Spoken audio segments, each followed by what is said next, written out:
If a company has to survive for 100 years, a couple of world wars, the Great Depression, and all the technology changes that has happened in the last 100 years, right?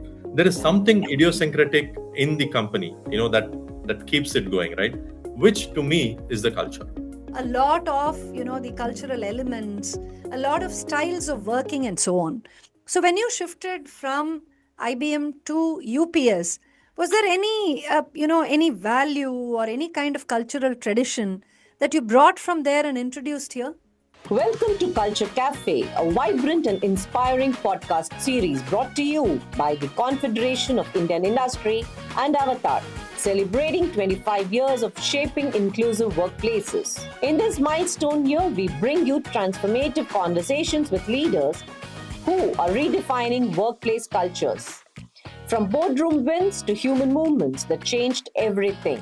These conversations are your backstage pass to how organizations thrive one connection at a time. In this episode, we meet Dr. Subramani Ramakrishnan, affably known as Subu, Vice President, UPS India Technology Center, the Global Capability Center.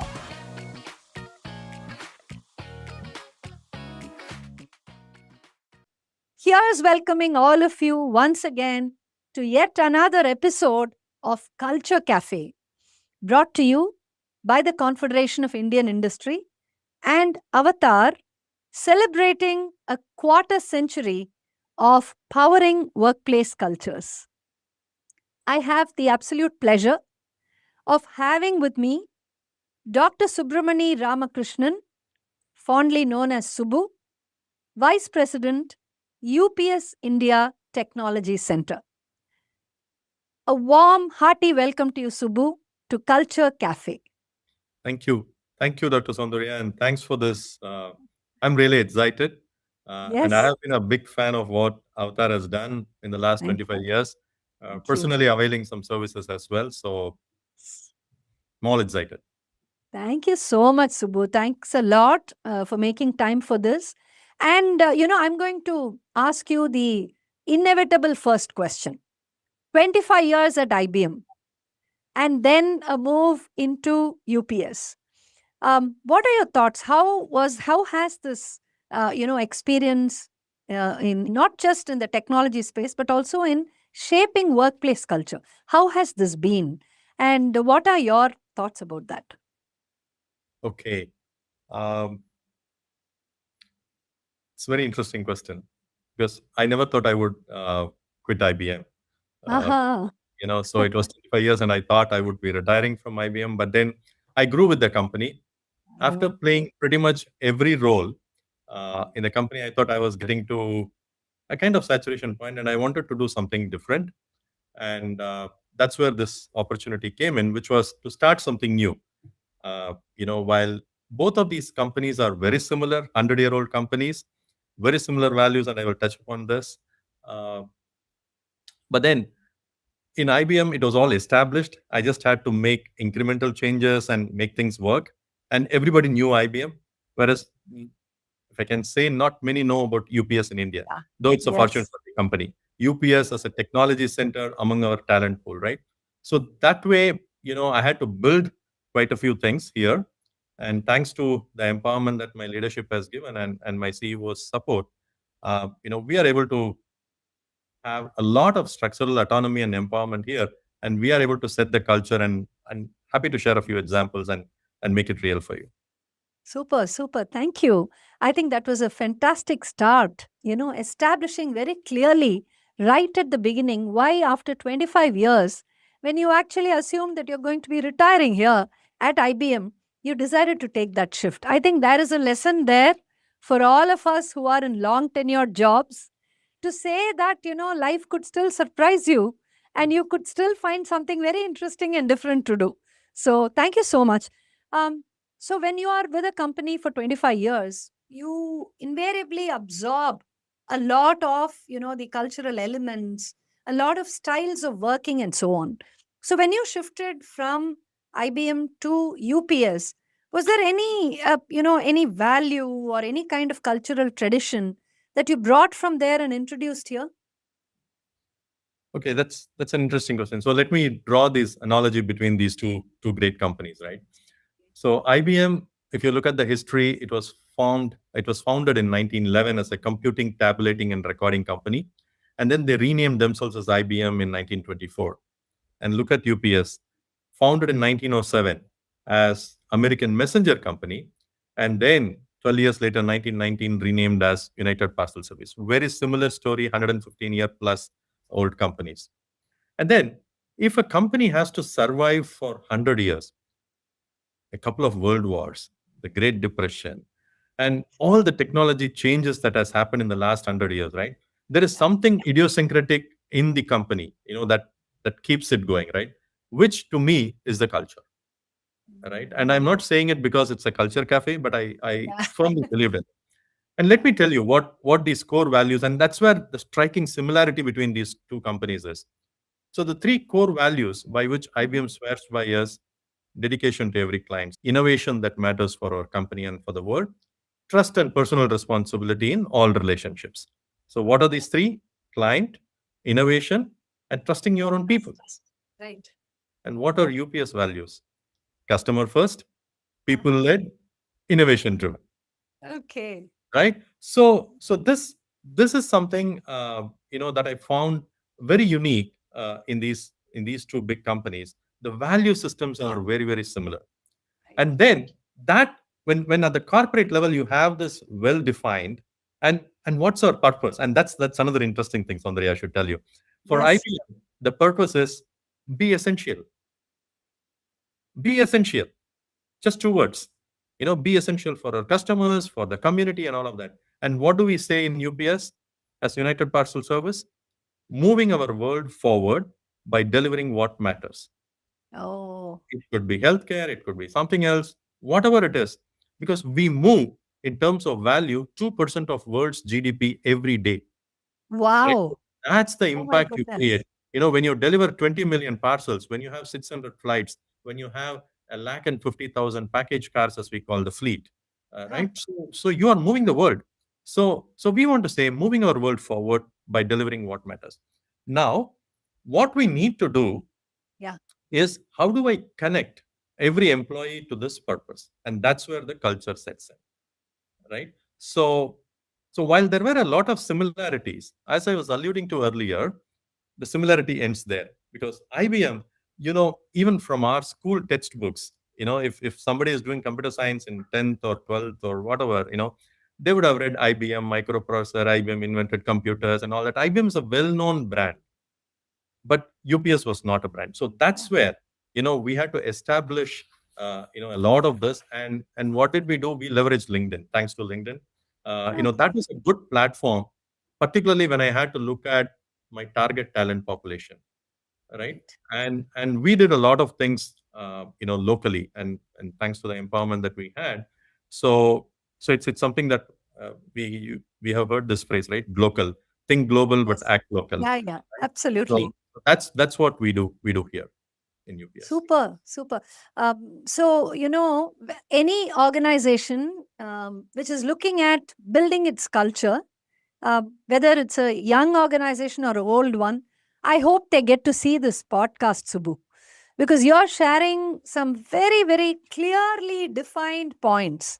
And the way you compared IBM and UPS and, brought out that similarity and synchronicity is really amazing. So, for someone, who has kind of looked at a long professional journey, been part of two very, very respected organizations, I'm sure there would have been some very interesting pivotal points. There would be these points where, either you have felt that, something really changed for the better, or it was like a pre and post. Before this thing happened was one version of you, after this thing there's another version of you, something like that. So could you share if there have been such pivotal moments in your career journey, and how the organization's culture kind of linked to that? Okay. Yeah, in your life you always have moments like this, which changes you, right? And brings in a complete different you after that event. So if I have to look at it, there were a few moments I can relate to, and then how it changed, and if I can, uh, there's no pun here. If changed me into a different avatar, okay. So let me talk about that. Uh, Uh, One was, a few years back. I think it was sometime in 2015 when there was a lot of negative press on the talent that we have in India. They used to say, um, a porter job application, there are so many engineers applying, right? And then 90% of the engineers are not fit to work, right? mm, They are not deployable. And there were a lot of articles running. And that's where, that set me and one of my colleague thinking on, is it so bad? I mean, is it the system to be blamed? Is it companies to be blamed? Are we missing on mentoring? Is there an industry academia gap that is there? So we set out to study, and that's where my earlier organization, IBM's culture of having people on rotation, right? You can change jobs without changing company. That's how I was able to have a 25-year plus career there. yeah. So I took on a give back role on campus recruitment and campuses, and myself and my colleague, we traveled pretty much all over the country. We had taken about in those 5 6 years that we were running this program, around 20,000 graduates from various. We took a new avatar as an author, right? So that was one where the company's culture helped us, to move around, to do a give back role, and that we never thought we could write a book. Okay, so that was never in our even bucket list. But then that was one. So some of these, when you look at it, it gives you a new perspective and changes, and then the way we designed, the way we would induct freshers into the system, understanding that they are not coming from a level playing ground across the Yeah. country. That Yes. that worked. So that was one. The second was a little personal when I lost my father during COVID, right? Sorry. And the wave two of COVID was pathetic. Hospitals were running full. And that was the time. Before that, when somebody says, "I'm going on leave," honest answer here, I will say, "Okay, who is your backup?" I never paused to say, "Okay, it's all okay. What's happening with you?" The first question was, "Okay, who is your backup?" Because the show must move on, right? But when I went through the situation, one of my colleagues stepped up voluntarily, and she said, "Subbu, this is the time you need to attend to your father, and you take care. We will take care of this." And I was not disturbed, not for a few days, but almost for 6 weeks. No calls. It was all shielded. And to top it, it was not just my colleagues and my team, my manager. I would like to even name him, Anuj Malhotra. Right? So can you believe he was on a video call with my dad a few hours before he passed away? Right? Oh, So the empathy with which he was tracking me pretty much twice a day, ensuring I get all the required support, whatever I can, and pushing the entire IBM system to make it work for me and all of that. I think Anuj and my colleague then Vaijayanti, I think they showed what empathy means, right? So that was very touching for me. And then now on, whenever somebody says I'm going on leave, I'm sure they are going on vacation. So without intruding too much on their personal things, I just asking, all is fine. What is your plans? How can I help you? And all that. And the last question would be, who is your backup, right? So the third one was very interesting. When we set up the center, mhm. uh, we had a security guard, Okay. and this is a story that I'm sure you will have multiple stories as through Avatar you have touched multiple lives. The security guard says, and we were just building out this facility there. Okay. So he Okay. was taking care of all the material movement and all that Okay. from Group 4. And he said, "Sir, I understand you are setting up a technology center. My daughter Ah. is studying engineering. Can you do something?" Oh. Oh. Okay. So typically, when you start a center, you look for the cream of talent and all of that, right? So we said, okay. And my CDTO, Balasubramaniam, he set the tone for this. He said, we are going to make difference to people one person at a time. It's not Wow. for fanfare, it's not for publicity, but art of art, can we make a difference to an individual, right? Mm. And two such programs, I'll just talk about one program now, Sure. which is the Lighthouse program, right? Which Yes. is for first Yeah. generation graduates who have fought all socioeconomic, odds, and they are trying to coming up. So we have an exclusive program for them. All things being equal, preference would be given for a first generation graduate, right? Lovely. Happy to Lovely. say on and she completed her internship and she's doing well. And guess what? She has been featured in Mugam, a magazine by the Tamil Nadu state government, right? As Uh, one of the shining examples of talent, the raw talent that the state has, right? no. So these are some of the things I think, which casual conversation. That was just a casual conversation with my security person, and he said, "Can you do something?" And then we thought about it. We created a program, and today close to 25 people have come in that in the last 2 years, Oh right? my So goodness. those are some Oh of the my things I goodness. really cherish. Subbu, you mentioned three stories, and I have three things to say to you. Hmm. The first is every leader, every great leader demonstrates learnability at every stage of their life. And the fact that you chose the fact that post your father's demise, the question that you lead with is not who's your backup, but it's about, whether everything is fine, and the kind of empathy which your team, shared. That shows the learnability that you demonstrated as a leader. Thank My you. second point that I have to tell you is to build a brand, whether it is IBM or UPS, when a leader like you actually gets down to the trenches and does things like campus hiring or anything else which is very, very basic and grounded, that truly shows the culture that you are bringing to the organization. And I'm sure that is being ricocheted everywhere, and people are hearing and seeing the fact that the leader is able to do something so basic, so foundational, and that is truly inspiring.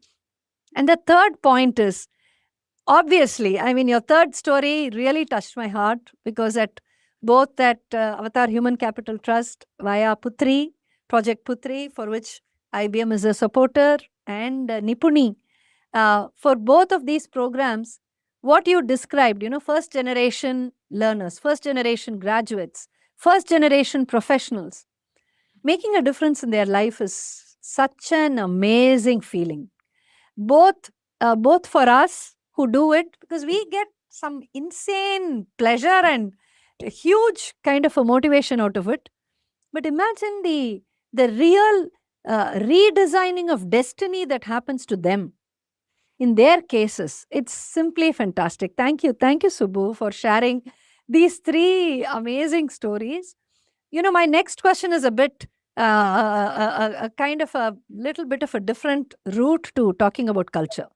Hmm. Very often technology is seen, um, not exactly as a disruptor, but actually as something that is a little bit at cross purposes with humaneness. So you talk about a robot, and that's the quintessential tech product, and you immediately imagine something that's feeling less, emotionless, and so on. And then you talk about a human, and it's the opposite of that. So you have been in two, or rather, you are now in an extraordinarily tech environment, and the same goes for your stint at IBM.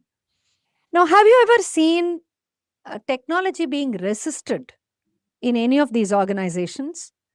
Um, and equally important, do you think tech actually hinders culture? What is your stand on this? Okay. Uh, it's not just technology. Any Ah, change will be resisted, right? That's the human tendency, right? And now we yes, talk about unlearning and absolutely, all of that, right? absolutely. I have been doing something in a particular way. There is a natural, propensity to do it that way, right? So why should I change? Right. So and that's more so true for technology, because if you're not going to change, technology is not going to wait, right? So that's a little time bound, and it is going to. Let me Yeah, give an analogy. When computers were first introduced, right? yeah, People went on strike, yes. right? Remember this? In Yeah, the 80s. And in then the when 80s. ATMs came in, they thought, oh, cashiers, tellers, all will go away. Their jobs will disappear. But today, what is happening? Do you think the banks could have survived in the old way, this population? No. But then what happened? Banks are today employing more people, Yeah. and they are not doing the typical issuing a blue color challan, yellow color challan, giving a token number, and all of that, right? Today they are wealth advisors. Today they Yes. sell more products than the traditional, bank deposits and all that, right? So the job gets elevated with every technology that True. comes in. Yeah. So I'll make it real for you. So we have a system, and this happened much before I came in, and this is a long project that has been going on in UPS. Hmm. Orion. Orion is on-road integrated optimization and navigation. Much Okay. before Google came with their maps, we had our own system. By Wow. Let me make it real for you, Saundarya. We have about 150,000 drivers. Okay, and Mm. and we are delivering about 20 million packages every day. So a driver has to That's deliver about 150 to 200 packages in his or her 8 hour window, right? So how do we optimize the route? So that's where the technology comes in. So we keep optimizing these routes every 3 minutes. Over yeah. 2 million address data points are processed daily, and we do that, and the driver has this handheld which keeps recommending what's the optimal route Okay. to go. Right. And unlike India, where the delivery boy comes to an apartment and 20 parcels are delivered, in US it's a slightly different system, right? So houses are far apart, so the driver has to get down, go all the way to the back of the car, pull the package, go down, knock the door, drop it, or there may be special instructions: drop it in the backyard, drop it in the car park, and all of that, and then take a picture and then come back. All of this has to happen in 2-3 minutes, right? That's when you can deliver that much, right? So our engineers, they keep optimizing this network algorithm, Mm. and watch for real traffic data and all of that. And a unique thing is, for example, there are no left turns the route that it recommends, because if you US, if you have to make then you have to wait for a signal, right? So Ah. so to that level of optimization it does. But then people are used, and if you look at our UPS drivers, they are driving the same route for 25, 30, 40 years. They know it better than anybody else. So why would I look at this and drive? Ah. Correct.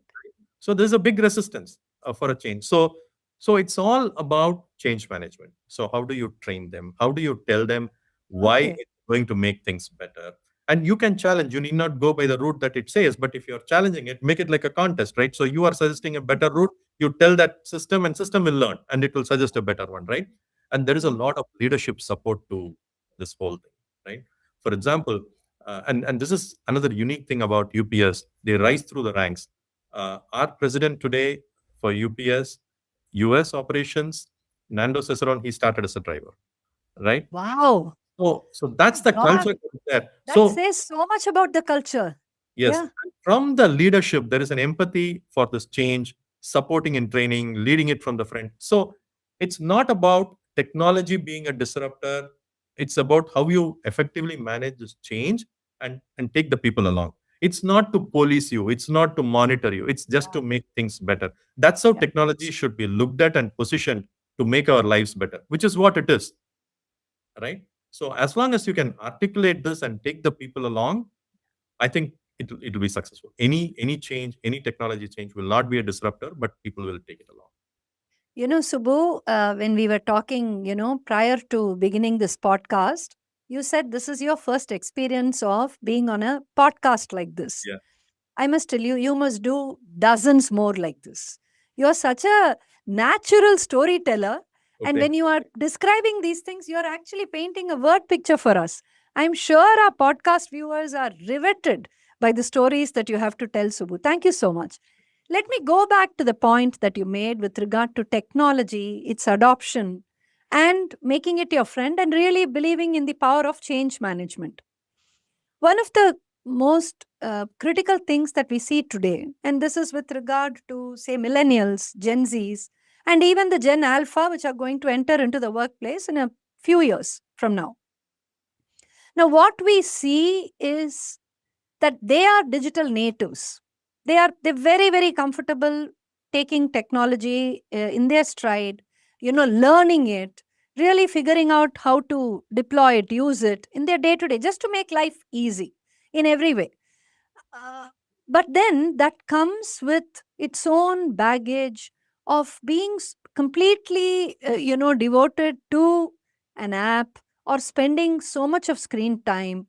And we find, especially at Avatar, when we, do sessions for generational inclusion, generational diversity, we find that, this devotion or this obsession with technology that young people bring in, no, that causes a lot of sort of unhappiness between the generations. And the definition of trust, respect, what is inclusion, how does a younger person actually interact with an older gentleman who's probably not as well versed in tech?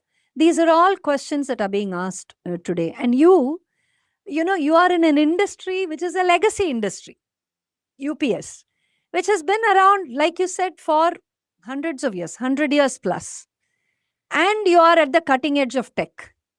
So how does this generational diversity or this kind of challenge in bringing about cohesion between people of different generations, how does that work, Yeah, Subbu?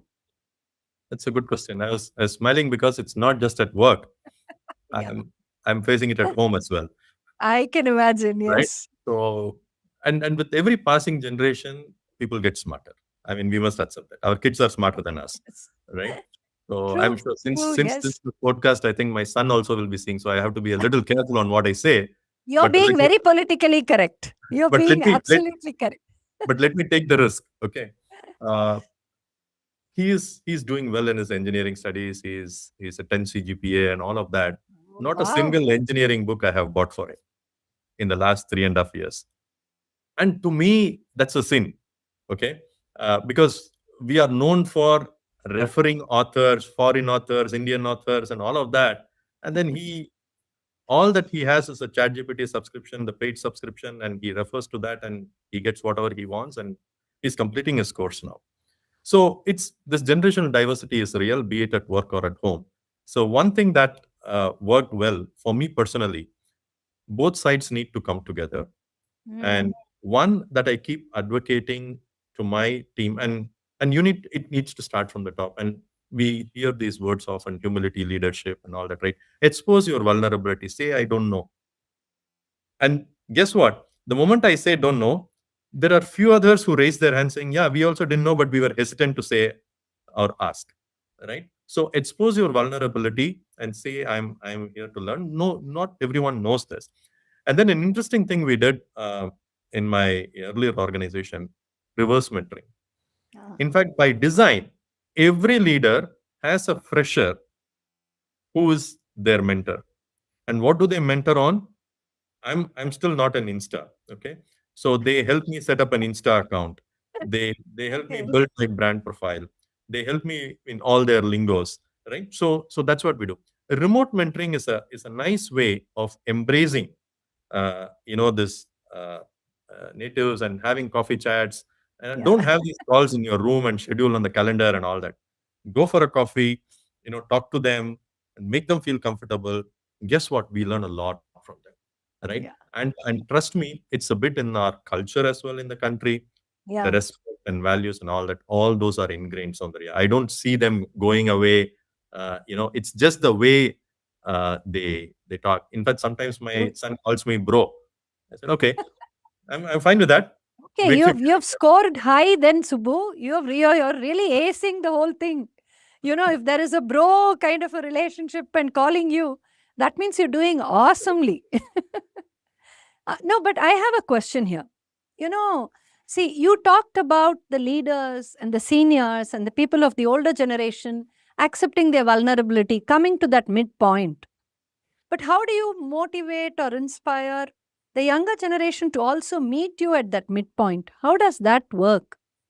So You, one of the thing I have yeah. is I have opened 2 hours, at least 3 days a week for coffee chat, and Ah, said you can book a slot, and if they are not, I will tell my office to just set up some things because I'm keen to meet them, right? And that's where you pick a lot of things. So it's all people will try to do what you say, but I think there will be a greater adoption when they see you do it, right? So mm, actions speak louder. So, Yeah. so I think if we start emulating this, Soundarya, I'm sure, the seniors will. But because I keep telling them, hey guys, there are 2 or 3 generations at workplace, and I still need this job, and I'm not going to quit for another 10 years. So I am on the race with you.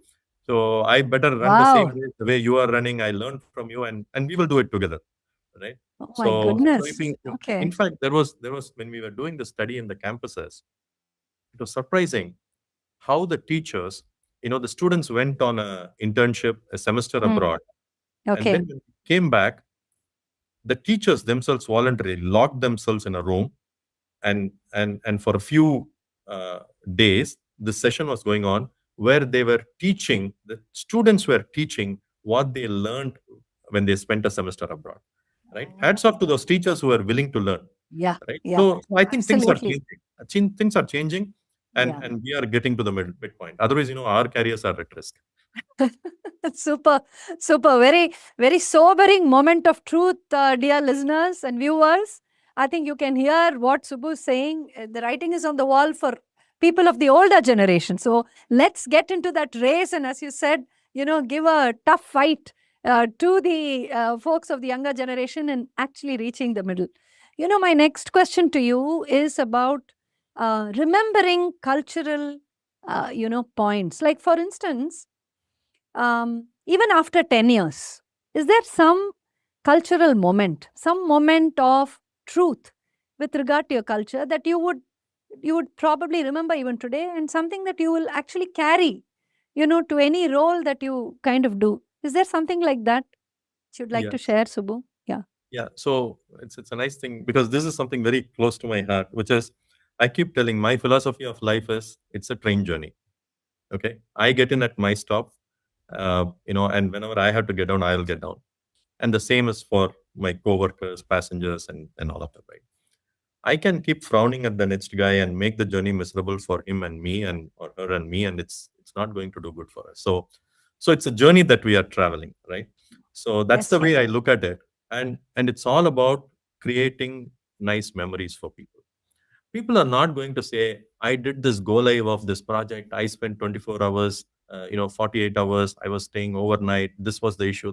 People will forget all these issues, right? 2 years from now, I mean, I would have slogged for 2 weeks continuously in office and got this product, fantastic project up and running and all of that. 1 years down the line, I may not recall all of these finer details.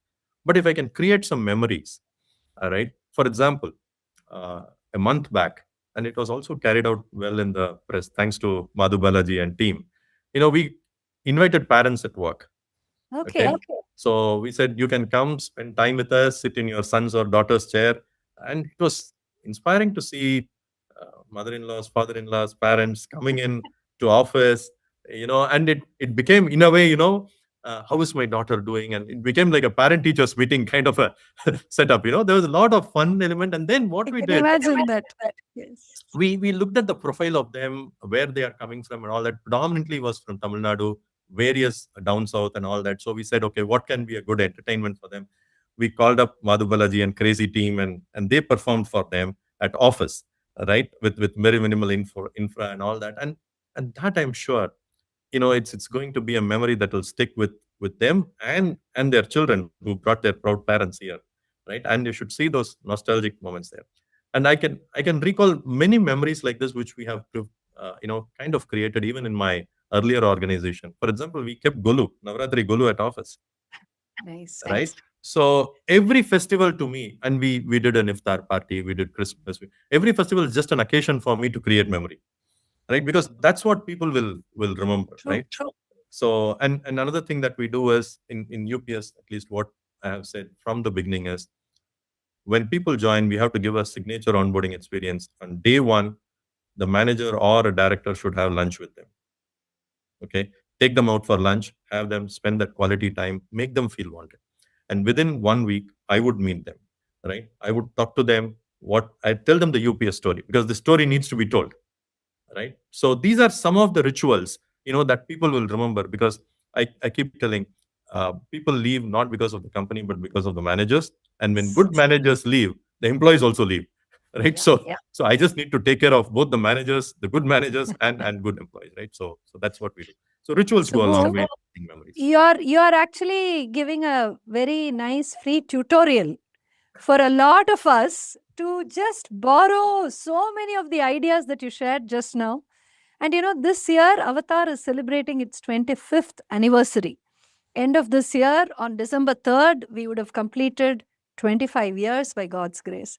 And I'm going to be liberally borrowing from many of the ideas that you just shared. And I really hope we have the pleasure of your company as well Sure. during this, Subbu. Uh, well, we are at the last question of the day, and I must share with you in all honesty, with no exaggeration at all. This has been such an incredible conversation. You've been so generous in sharing so many things, and I'm sure people are going to bookmark this podcast and keep, coming back to it for a lot of their doubts. So, my question is this: in today's world, safety is a priority, but it's not just about physical safety, it's about psychological safety as well.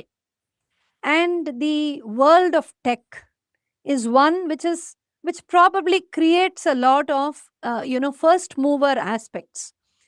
So when you talk about psychological safety, is there something different, or is there a kind of a very out of box way in which this was approached, and has that led to some kind of a new innovation or something which was beneficial to the company? It could be an IBM story, UPS story. Leave it to you. Okay. Okay. Um, so one thing that we believe is people need to bring their authentic selves to work, Yeah. right? So they need to have that psychological safety when they come in. And since you said you are going to borrow some things from my discussion so far, let me tell you, and this is real, Yeah. and this kind of an award-winning program that we are running. And in all honesty, I will say this was inspired by Avtar. Okay, so this is the Palam program.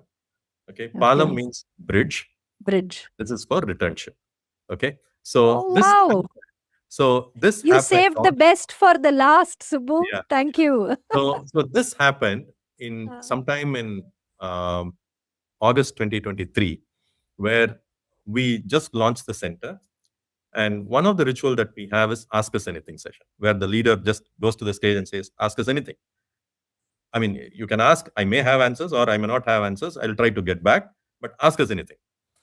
So one of the employees asked, she had a struggle to get back to work after a career break. So what can we do about it? Uh, and all that. So okay. So then we sat, thought through it, how we can help, because you know this better. I'm preaching to the choir when I talk on this topic to you, Please right? do. We are not losing them to competition, but we are losing them permanently from the workforce, right? Yeah. Women folk, when there are life cycle changes, when they start their families and all.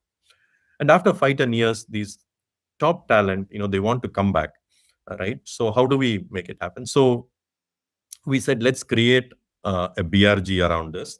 So women in engineering and women leadership development. So they kind of anchor along with my HR this program. Happy to say, more than 20 people have joined, and this has become a gender neutral policy now. Lovely. Okay, Lovely. I love it. because this is Wow. this is another thing. It started for women, but we are also seeing, and this is a nice thing that's happening in our society. Yeah. I was talking to a couple, and they said, um, uh, the wife took 6 months leave, which is as per the law, and then another 6 months, and then guess what? Husband took leave of absence for a year. Wow. Okay, he took, and they said the baby is important, but my wife's career is also important. So I wanted to get back to work, because if she's away 2 hours, 2 years from work, probably she's going to miss out on things. So I was amazed. I mean, and this is a nice thing that's happening in our society today, right? With both the man and the woman working. So we said we will make it gender neutral, and we have both men and women who have taken career break coming back, and this is called Palam. Uh, in Tamil, we named it because we are headquartered, quote unquote, in Chennai. So it's a nice program where we talk to them, understand their strengths, give them some certification vouchers, mentoring, and then kind of we take them in, right? So more than 20 people have joined us in the last 22 years, right? So that's something that Huge, truly huge inspired my outlook. kudos. Right? Huge kudos to you, Subbu, and to the company, and to your leadership team, and to everybody involved in this. There are few podcasts where every word is packed with wisdom, with sharing, with generosity. And I must tell you, this was absolutely one of those. I thank you, deeply from the bottom of my heart for the time and the effort that you have taken to prepare for this conversation, to share and pack as much as you can into this.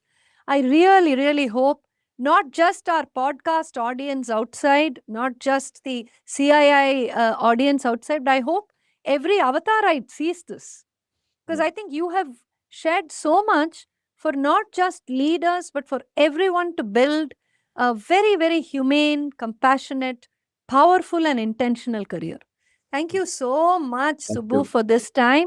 And, folks, I hope you are, like I said, going to come back again and again to this amazing podcast. And, Subbu, we hope we have the pleasure of hosting you once again, Sure. maybe on a panel, maybe on, any of the other aspects of Avatar. And here's wishing you a fabulous career and life ahead. And continue the broing with your son. Thank you. Thanks, Soundarya, and thanks to the Avtar team. And maybe through this forum, I will also request if there are anybody who wants to come back from a career break in the Wow. technologies that we are in, please do reach out. Right? Thank you. Fantastic. Fantastic. Folks, you heard that. Please spread the word. UPS has Palam, a second career program, return to work program for both men and women. Thank you so Thank you. much. Thank you. Have a great day. Thank you.